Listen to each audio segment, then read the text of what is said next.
اب میں آپ کو ذرا اس جو انسانوں میں سے انسان دشمنی کا جن کا سب سے بڑا رول ہے، میں ان کی 2000 سالہ تاریخ کا آپ کے سامنے نقشہ رکھنا چاہتا ہوں۔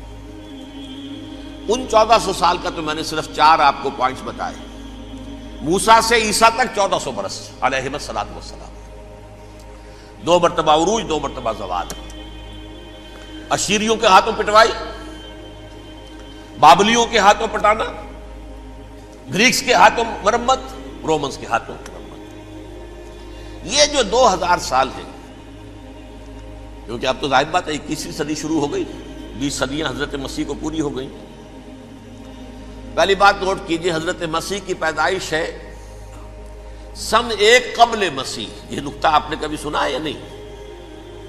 جب ملینیم کا سلسلہ شروع ہوا تھا پچھلے سال، تو میں نے بیان کر دیا تھا کہ ایک عجیب حساب کے اندر انہوں نے غلطی کی ہوئی ہے۔ حضرت مسیح کی پیدائش ہوئی 25 دسمبر کو، سن انہوں نے شروع کر دیا، جو اس کے بعد جنوری آئی تو پہلا سال شروع ہو گیا۔ اگر جنوری سے پہلا سال شروع ہوا تو یہ 6 دن جو ہے تو اس کے پچھلے سال میں تھے، لہذا کہا جائے گا کہ Jesus Christ was born 1 year before Christ BC۔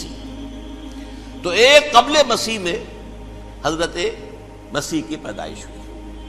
یہ آخری اسرائیلی نبی اور رسول۔ یہودی علماء کی مخالفت، دشمنی، سولی پر چڑھوا دینا میں بیان کر چکا ہوں۔ سن 33 عیسوی میں جبکہ حضرت مسیح کی عمر 33 برس تھی، اللہ تعالیٰ نے انہیں زندہ آسمان پر اٹھا لیا، لیکن یہودیوں نے اپنے خیال کے مطابق انہیں سولی پر چڑھوا دیا، ان کی موت واقع ہو گئی۔ اگرچہ اس کے بعد یہ اختلاف ہے ان میں، یہودی کہتے ہیں وہ سولی پر چڑھ گیا، ختم ہوا، مر گیا۔ عیسائی کہتے ہیں نہیں، انتقال ہوا ہے مسیح کا صلیب پر، لیکن پھر وہ دوبارہ زندہ ہو گئے ہیں۔ ان کی لاش ایک غار میں رکھ دی گئی تھی، وہاں ریزریکشن ہو گیا، ان کا باعث بعد الموت وہیں ہو گیا، اور پھر انہیں اللہ نے زندہ آسمان پر اٹھا لیا۔ تو ہمارے اور عیسائیوں کے درمیان نوٹ کر لیجئے، یہ چیز مشترک ہے کہ حضرت مسیح آسمان پر زندہ اٹھائے گئے۔ فرق کیا ہے؟ وہ سمجھتے ہیں کہ سولی دیے گئے، سولی پر مرے، پھر زندہ ہوئے، پھر گئے۔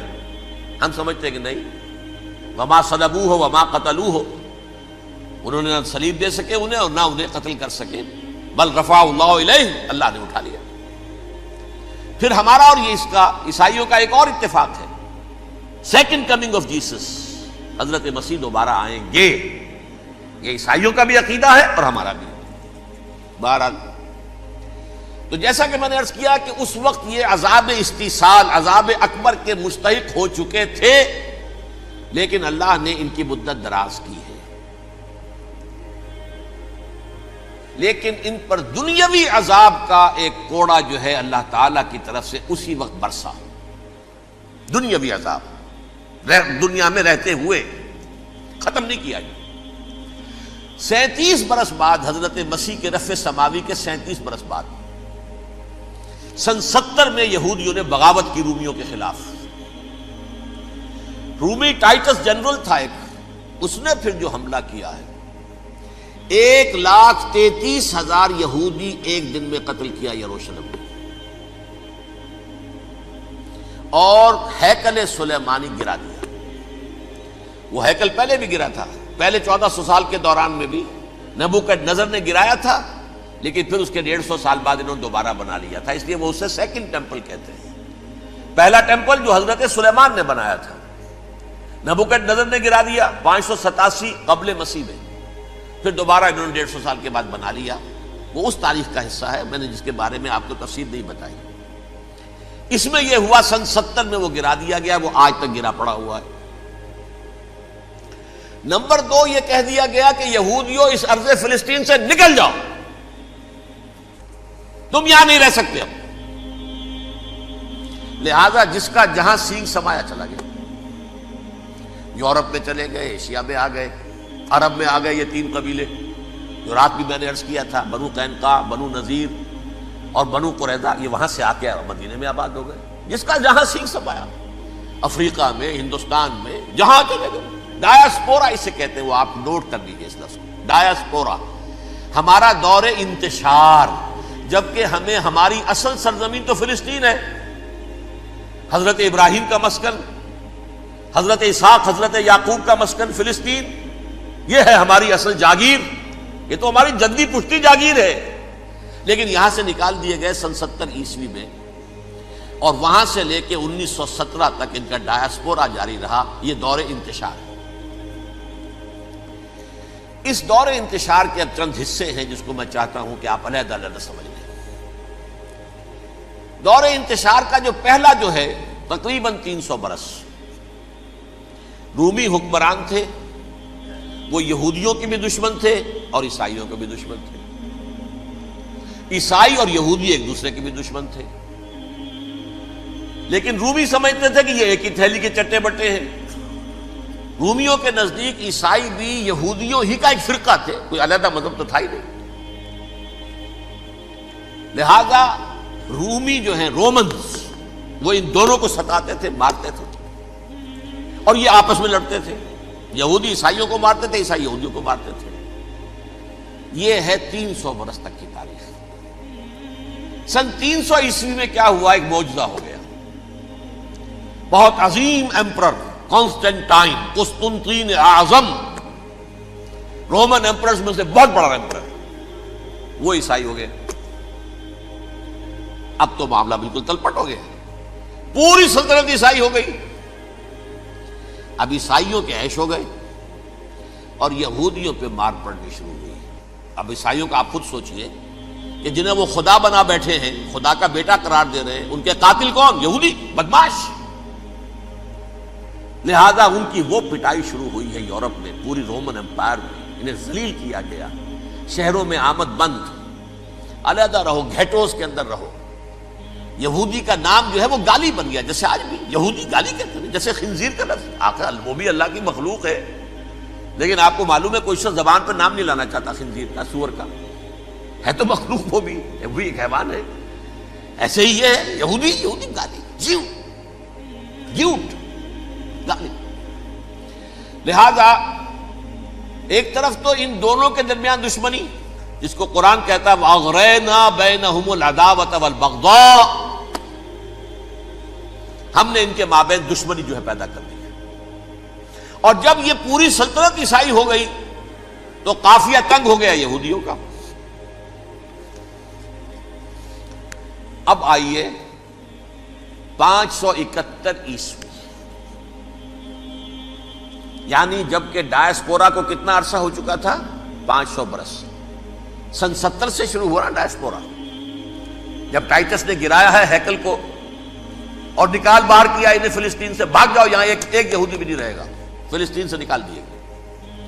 اس کے پورے 500 برس بعد سن 571 عیسوی میں حضور کی پیدائش ہوئی، ولادت باسعادت محمد رسول اللہ صلی اللہ علیہ وسلم۔ 610 میں آپ پر وحی کا آغاز ہوا، لیکن حضور کے ساتھ ان کا معاملہ کیا رہا؟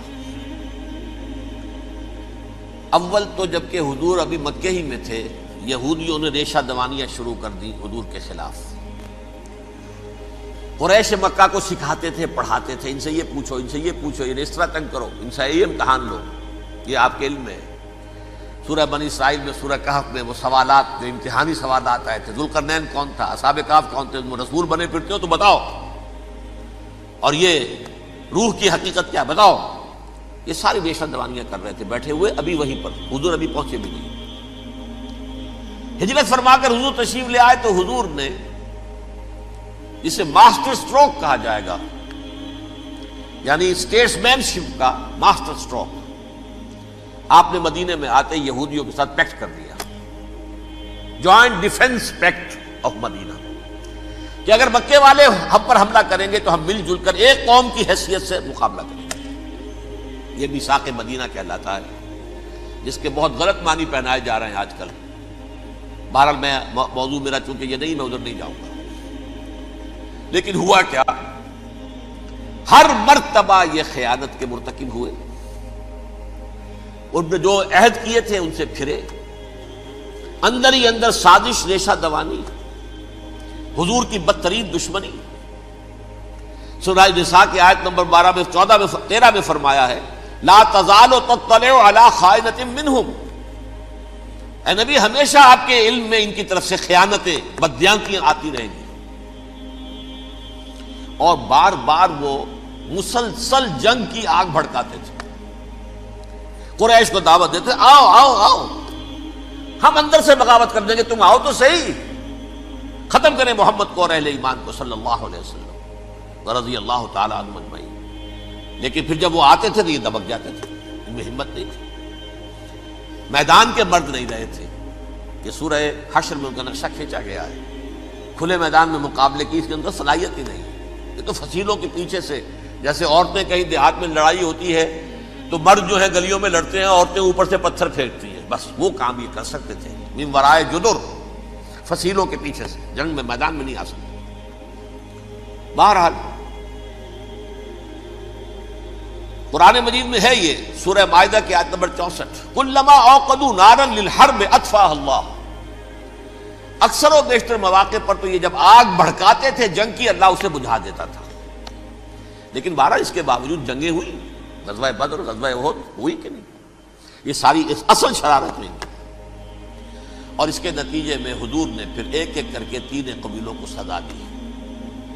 غزوہ بدر کے فوراً بعد بنو قینقاع نکالے گئے مدینے سے، غزوہ احد کے فوراً بعد بنو نذیر نکالے گئے، اور غزوہ احزاب کے بعد بنو قریظہ نکال دیے گئے. یہ تو میں نے آپ کے سامنے رکھ دیا صرف حضور کے زمانے میں ان کا کیا رویہ رہا. دشمن، رات بھی ہم نے وہ آیت پڑھی تھی، لَتَجِدَنَّ أَشَدَّ النَّاسِ عَدَاوَةً لِلَّذِينَ آمَنُوا الْيَهُودُ وَالَّذِينَ أَشْرَكُوا.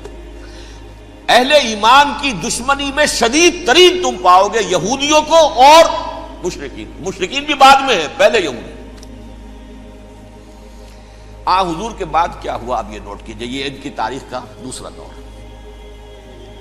حضرت عمر رضی اللہ تعالیٰ عنہ کا عہد خلافت ہے.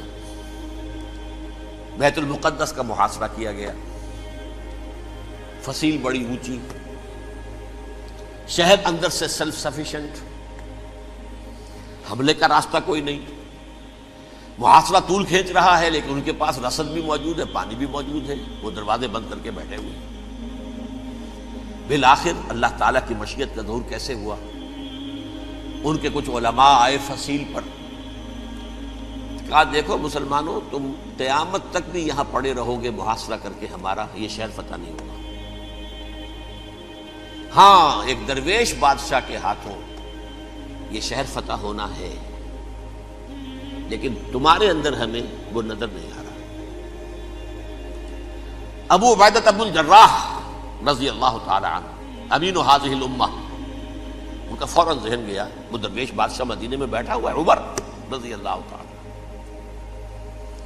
اب ایک اور عمر بھی ہے جو قندھار میں بیٹھا ہے. نقشہ وہی ہے، سادگی کی حد تک نقشہ وہی، بالکل وہی، اپنی آنکھوں سے دیکھا ہے وہی سادگی. عمر اول، عمر ثانی تھے عمر بن عبد العزیز. اب ایک اللہ کے فضل سے اللہ تعالیٰ ایدہ اللہ بنصرتہ، اللہ تعالیٰ ان کی نصرت فرمائے، دشمنوں کو ان کے مقابلے میں نیست و نابود کرے. انہوں نے ریکویسٹ بھیج دی کہ حضور تشریف لائیے، یہ شہر فتح ہو جائے گا. وہ ہے سفر تاریخی، اتنا طویل سفر، تقریباً 700 میل، ایک اونٹ، ایک خادم، ایک منزل پہ امیر المومنین اوپر بیٹھے، خادم آگے چل رہا ہے، اگلی منزل پہ خادم اوپر بیٹھا ہے، امیر المومنین آگے جا رہا ہے. اور جب پہنچے ہیں تو وہ باری تھی خادم کی. انہوں نے ہاتھ جوڑ دیا، حضور خدا کے لیے تم کیا کہیں گے لوگ، وہ میرا برا حال کر دیں گے، تمہیں شرم نہیں آئی؟ امیر المومنین پیدل آگے چل رہے ہیں نکیل پکڑ کر، اور تم بیٹھے ہو اوپر براجمان ہو. حضرت عمر فرمایا الدور دورک، نہیں باری تمہاری ہے، بیٹھ. اس حال میں پہنچے ہیں. اور پھر یہ کہ ابو عبیدہ بن الجراح آئے ہیں، استقبال کیا ہے تو دیکھا ہے اس حال میں چلے آ رہے ہیں. عمر نکیل پکڑے ہوئے چلے آ رہے ہیں، اور کہتے ہیں کہ کہیں کیچڑ ویچڑ تھا، جوتے خراب ہو گئے تھے، وہ بھی اتار کے ہاتھ میں پکڑے ہوئے، کپڑے تو تھے ہی پھٹے ہوئے. انہوں نے کہا بھی حضرت ابو عبیدہ نے، دیکھیے یہ بڑا متمدن ملک ہے، بڑا مہذب علاقہ ہے یہ، آپ ذرا حلیہ اپنا درست فرما لیں تب جا کے پیش ہم آپ کو کریں گے. آپ نے فرمایا نحن قوم اعزنا اللہ بالاسلام، ہم وہ قوم ہیں جنہیں اللہ نے عزت دی ہے اسلام کے ذریعے سے. کپڑوں کے ذریعے سے نہیں، دولت کے ذریعے سے نہیں۔ اسی حال میں گئے ہیں، اوپر سے انہوں نے کھڑے ہو کر نشانیاں دیکھی ہیں، اپنی کتابیں کھولی، ہاں یہ وہی ہے، اچھا لو جی سرنڈر، شہر تمہارے ہاتھ میں۔ خون کا ایک قطرہ نہیں بہا اور بیت المقدس فتح ہو گیا۔ لیکن اس وقت حضرت عمر نے ایک نرمی یہ کی کہ یہودیوں کے لیے بھی اسے اوپن سٹی قرار دے دیا۔ یہ احسان عظیم حضرت عمر کا، اس سے پہلے یہودی آ ہی نہیں سکتا تھا، داخل ہی نہیں ہو سکتا تھا، وہاں وہ آ کر وزٹ نہیں کر سکتا تھا، زیارت نہیں کر سکتا تھا اپنے مقدس مقامات کی۔ حضرت عمر نے یوں سمجھیے کہ تقریباً 550 برس کے بعد ان کے لیے راستہ کھولا ہے کہ ہاں تم آ سکتے ہو، زیارت کر سکتے ہو۔ لیکن یہ عیسائیوں نے لکھوایا معاہدے کے اندر، انہیں یہاں آپ آباد ہونے کی اجازت نہیں دیں گے، لیکن کم وزٹ دی پلیسز، دیکھیں، زیارتیں کریں اور جائیں۔ یہ معاہدہ حضرت عمر کا ہے رضی اللہ تعالیٰ، جو پھر خلافت راشدہ کے بعد بنو امیہ نے بھی اس کو آرڈر کیا، بنو عباس نے کیا، پھر جو ہمارے یہ ترکوں میں اندر خلافت آئی تو ترک خلفاء نے بھی اس معاہدے کی پوری پابندی کی۔ فلسطین میں آ سکتے ہیں یہودی، صرف زائرین کی حیثیت سے، وہاں آباد نہیں ہو سکتے۔ اب آئیے اگلا دور آیا حضرت عثمان کا دور خلافت۔ یہ ہے وہ وقت کہ اب یہود نے امت مسلمہ کی پیٹھ میں چھرا گھونپا۔ وہ کیسے؟ ایک یہودی عبداللہ ابن سبا اسلام کا لبادہ اوڑھ کر آ گیا، معاشرے کا جائزہ لے لیا، ان میں بنو ہاشم اور بنو امیہ میں جو پرانی کشاکش تھی اس کے کچھ نہ کچھ جراثیم باقی ہیں، اگر ان کو ذرا بھڑکا دے تو مسلمانوں میں انتشار پیدا ہو جائے۔ کہا یہ عثمان کون ہے؟ یہ تو بنو امیہ میں سے ہے، یہ حق تو بنو ہاشم کا ہے، خلافت ان کے پاس ہونی چاہیے، محمد کے تو رشتہ دار وہ ہیں صلی اللہ علیہ وسلم۔ عوام الناس کے اندر بات پھیلنی شروع ہوئی، پھر ایک بڑی سازش کے انداز میں حضرت عثمان کے خلاف پروپیگنڈا، حضرت عثمان کے جو عاملین تھے، گورنر تھے، ان کے خلاف پروپیگنڈا، اور ایسی ہوشیاری کرتے تھے کہ کوفے میں کوفے کے حاکم کے خلاف کچھ نہیں کہنا، اجی مصر میں یہ ہو رہا ہے، اجی شام میں یہ ہو رہا ہے، اجی یہ جو عثمان ہے وہ یہ کر رہا ہے، یہ ظلم ہو رہا ہے، یہ لوٹ مار ہو رہی ہے، یہ خیانتیں ہو رہی ہیں۔ اب نہ تو اس زمانے میں مینز آف کمیونیکیشن، کیسے تصدیق کریں؟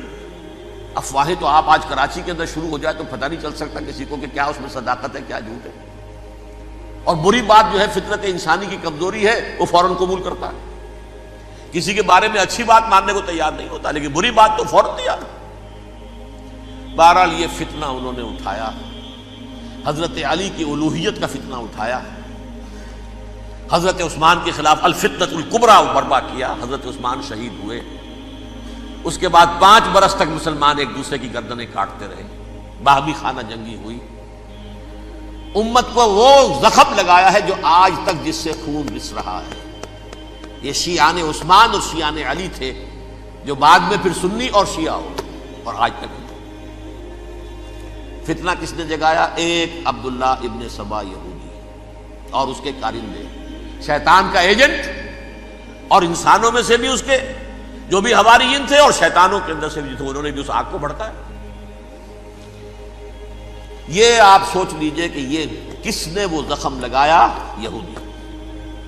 اگلا دور آیا، خلافت راشدہ ختم ہوئی، بنو امیہ کا بھی دور کافی گزر گیا۔ طارق ابن زیاد 712 عیسوی میں حملہ کرتے ہیں اسپین پر۔ اسپین اس وقت عیسائیت کا بہت بڑا گڑھ، بڑے کٹر ترین عیسائی جو ہے وہ اسپین میں تھے، لہذا یہودیوں کی وہاں بہت پٹائی ہوتی تھی، بہت پٹائی ہوتی ہے، میں بتا چکا ہوں، دشمنی تھی ان کی تو چلی آ رہی تھی عیسائیوں کے ہاتھوں یہودیوں کی، وہ تو سن 300 عیسوی سے ایمپرر کانسٹنٹائن کے بعد سے شروع ہو گئی تھی۔ اس حوالے سے یہودیوں نے اس وقت چالاکی یہ برتی، کچھ راستے واسطے بتائے، کچھ مدد کی طارق ابن زیاد کی۔ طارق ابن زیاد نے انہیں اپنا محسن سمجھا، ہسپانیہ فتح ہو گیا تو یہودی چونکہ محسنین کی فہرست میں آ چکے تھے، انہیں بہت اقتدار نصیب ہوا، بڑی سپورٹ مسلمانوں نے دی۔ ان کے بڑے بڑے علماء جو ہیں اسی دور کے اندر پیدا ہوئے، بڑے بڑے تھنکرز ان کے اسی دور میں پیدا ہوئے۔ بن گوریون جو کہ ایک وزیر اعظم تھا اسرائیل کا، اس نے یہ لکھا ہے اپنی کتاب میں، Muslim Spain was the golden era of our diaspora. وہ ڈائسپورا جو 70 عیسوی سے شروع ہوا تھا اور 1917 عیسوی تک جاری رہا ہے، اس میں سے گولڈن ایرا ہمارا جو تھا وہ مسلم اسپین تھا. ہسپانیہ میں بیٹھ کر ہم عیش کیے. لیکن وہاں سے انہوں نے اور جو کچھ کیا، یہ تو داستان کے تو بہت سے گوشے ہیں، لیکن میں جس اسٹریٹ لائن میں چل رہا ہوں اس کے اعتبار سے ایک بات سمجھ لی. وہاں بیٹھ کر انہوں نے اب عیسائیت کی پیٹھ میں چھرا گھونپا، پروٹیسٹنٹ مذہب پیدا کیا، تقسیم کر دیا. جیسے شیعہ سنی کی تقسیم، عبداللہ ابن سبا، رومن کیتھولک اور پروٹیسٹنٹ کی تقسیم، یہودی علماء. ہوتا کیا تھا؟ ہسپانیہ کی یونیورسٹیاں ہیں، کارڈووا میں ہے، ٹولیڈو میں ہے، گریناڈا میں ہے، غرناطہ، قرطبہ، تولیتلا، اور وہاں آتے تھے لوگ. فرانس سے چلے آ رہے ہیں نوجوان پڑھنے کے لیے، جرمنی سے چلے آ رہے ہیں، اٹلی سے چلے آ رہے ہیں. 3 ہی ملک قریب ترین پڑھتے ہیں سینٹرل جو یورپ کے ہیں. یہاں پر جو ہے وہ اسلام جو نور پھیلا رہا تھا اس سے بھی مستفیض ہوئے. جہالت کے جو ہے پردے ان کے وہ چھٹے. اس کے ساتھ ہی وہ یہودی وہاں ان کے اندر جو جراثیم داخل کر رہے تھے، وہ اس عیسائیت کے خلاف بغاوت تھی جو اس وقت دنیا میں عیسائیت اس وقت تھی. پوپ کا راج تھا دنیا میں اس وقت. یورپ میں جو عیسائیت تھی اس میں ایک طرف بادشاہ تھے، لیکن بادشاہوں کی حیثیت وہاں پر یوں سمجھ لیجئے کٹ پتلیوں کی تھی. اصل قوت پوپ کے ہاتھ میں تھی. اور پوپ کو انہوں نے جیسے قرآن نے کہا اتخذوا احبارهم ورهبانهم اربابا من دون اللہ، کیونکہ سینٹ پال نے شریعت موسوی ساقط کر دی تھی تو اب شریعت تھی ہی نہیں. پوپ کو اختیار تھا جس چیز کو چاہے حلال قرار دے دے، جس چیز کو چاہے حرام قرار دے دے. اتخذوا احبارهم ورهبانهم اربابا من دون اللہ. انہوں نے کہا صاحب یہ پوپ کس بلا کا نام ہے، یہ بھی انسان ہے. بات تو ٹھیک تھی نا، اصل حیثیت تو کتاب کی ہونی چاہیے، ڈیوائن بک، دی ریویلڈ اسکرپچر. لہذا اور یہ کتاب ہر شخص پڑھ سکتا ہے. کوئی پوپ کے باپ کو جو ہے کوئی اس کے لیے پروپرائٹری رائٹس تو نہیں ہے کہ صرف پوپ پڑھ سکتا ہے یا پادری پڑھ سکتے ہیں. ہم بھی پڑھ سکتے ہیں، ہم بھی سمجھ سکتے ہیں. یہ باتیں تھی کہ جن کو بڑھا چڑھا کر بیان کر کے اور پوپ کا اقتدار ختم کرا دیا اور توجہ مرکوز کر دی بائبل کی طرف. اب بائبل میں بڑا حصہ تو اولڈ ٹیسٹامنٹ کا ہے. نتیجہ کیا ہوا؟ یہود کی عظمت پروٹیسٹنٹس کے نزدیک مسلم ہو گئی. اصل قوم تو یہ ہے، وہ دشمنی بدلی کہ نہیں بدلی؟ موسیٰ کے امتی یہ ہے، تورات موسیٰ کو دی گئی، ابراہیم کی نسل یہ ہے. لہذا وہ جو دشمنی تھی، جو عداوت تھی کہ ہمارے خدا کو سولی چڑھانے والے ہیں یہ بدماش، اس کا ازالہ ہوا اس پروٹیسٹنٹ مذہب کے نتیجے میں. یہ میں اب آپ کو بتاتا ہوں کہ ایک نتیجہ وہ نکلا ہے جسے برٹرنڈ رسل نے بیان کیا ہے. اس کی کتاب ہے ان پریز آف آئیڈلنس، صفحہ 108.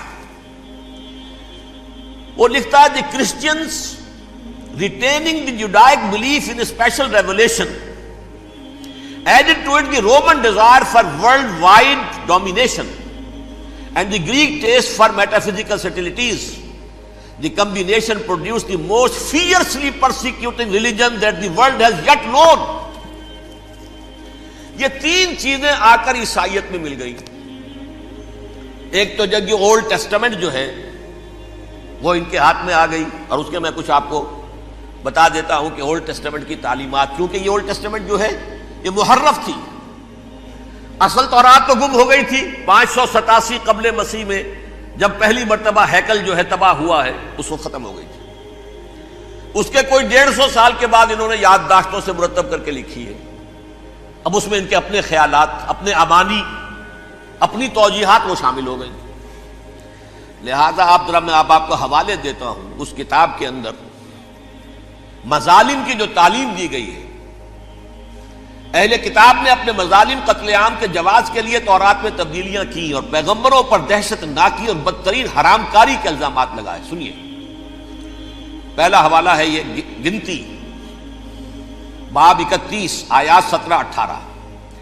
اس لیے ان بچوں میں جتنے لڑکے ہیں سب کو مار ڈالو، اور جتنی عورتیں مرد کا منہ دیکھ چکی ہیں ان کو بھی قتل کر ڈالو، لیکن ان لڑکیوں کو جو مرد سے واقف نہیں اور اچھوتی ہیں اپنے لیے زندہ رکھو. یہ کسی اللہ کی کتاب کا یہ جملہ ہو سکتا ہے؟ کسی ریویل بک کا؟ اور سنیے، یہ ہے استثناء ڈیٹرانومی باب 20 آیت 16-18. پر ان قوموں کے شہروں میں جن کو خداوند تیرا خدا میراث کے طور پر تجھ کو دیتا ہے، کسی ذی نفس کو جیتا نہ بچا رکھنا، جیسا خداوند تیرے خدا نے تجھ کو حکم دیا بالکل نیست کر دینا. مرد، عورتیں، بچے، بوڑھے سب ختم. یہ کتاب مقدس ہے. اور سنیے، سموئیل باب 27 آیت نمبر 9. اور داؤد نے اس سرزمین کو تباہ کر ڈالا اور عورت مرد کسی کو جیتا نہ چھوڑا. نمبر 4، ان سب آباد شہروں کو ماں، عورتوں اور بچوں کے بالکل نابود کر ڈالا. کتاب استثناء باب 3 آیت 6. یہ ہے جو کہہ رہا ہے برٹرینڈ رسل، کرسچینٹی میں آ کر اب یہ 3 چیزیں شامل ہو گئی. ایک تو یہ باربیرین یہ تعلیم جو ہے، اور یہ مذہب کے نام پہ تعلیم، یہ کتاب مقدس کی تعلیم. نمبر 2، رومنز کے اندر جو ایک تمنا تھی ورلڈ ڈومینیشن کی، وہ عیسائیت کے اندر آ گئی. اس لیے کہ پوری رومن امپائر جو ہے عیسائی ہو گئی، تو اسے وراثت کے اندر ورلڈ ڈومینیشن کی جو ایک تمنا تھی وہ مل گئی. اور پھر یہ کہ انہوں نے جو توہمات تھے یونانیوں کے، ان کو بھی اپنے ہاں مختلف شکلوں کے اندر جمع کر لیا. ان 3 چیزوں کا the combination produced the most fiercely persecuting religion that the world has yet known. اس کے نتیجے میں دنیا میں تاریخ انسانیت کے اندر جو بدترین خوخار ترین مذہب ہو سکتا ہے وہ شکل عیسائیت نے اختیار کی. اور اس کا مظہر عتم کیا تھا؟ نوٹ کیجیے، صلیبی جنگیں. ایک بات ٹائم ٹیبل کے اعتبار سے نوٹ کر لیجئے گا. فرسٹ ملینیم ختم ہوا، سیکنڈ شروع ہوا. ان کے 1000 سال ختم ہوئے تو 11ویں صدی میں سیکنڈ ملینیم شروع ہوا، تو پہلی صلیبی جنگیں ہوئی. لاکھوں مسلمان قتل کیے. صرف یروشلم کے اندر اتنا خون بہایا ہے کہ خود ان کے ہسٹورینز لکھتے ہیں کہ جب ان صلیبیوں نے جب گھوڑوں کے ساتھ وہ چل رہے تھے گلیوں میں، تو ان کے گھوڑوں کے گھٹنوں تک خون کی ندی بہ رہی تھی. جہاں سے گزرے ختم کرتے چلے گئے، آبادیاں کی آبادیاں ختم کر. اگرچہ اس کروسیڈ میں گیہوں کے ساتھ گھن بھی پسا، یہودی بھی بہت مارے گئے. یہ فرانس سے، جرمنی سے جب یہ کروسیڈرز آ رہے تھے، 3000 میل کا سفر طے کر کے آئے تھے. سوچئے تو صحیح. اربن ثانی پوپ جو تھا، آگ لگا دی تھی اس نے پورے یورپ کے اندر. شرم سے ڈوب مرو، تمہارے مقدس علاقے مسلمانوں کے ہاتھ میں. انفیڈلز، یہ کافر، یہ مرتد، یہ ملحد. مسیح جہاں پیدا ہوا، مسیح کو جہاں سولی دی گئی، وہ کہاں ہے؟ ان کے ہاتھ میں. وہ آگ لگائی ہے. 3000 میل کا فاصلہ طے کر کے یہ قومیں آئی ہیں، اور جو تباہی مچائی ہے. تاریخ انسانی میں ایسی بربریت کی کوئی مثال. اور یہ ان کے اپنے ہسٹورینز لکھتے ہیں. شرم کے بارے میں ایسے محسوس ہوتا ہے جیسے ان کی گردنیں جھکی جا رہی ہیں.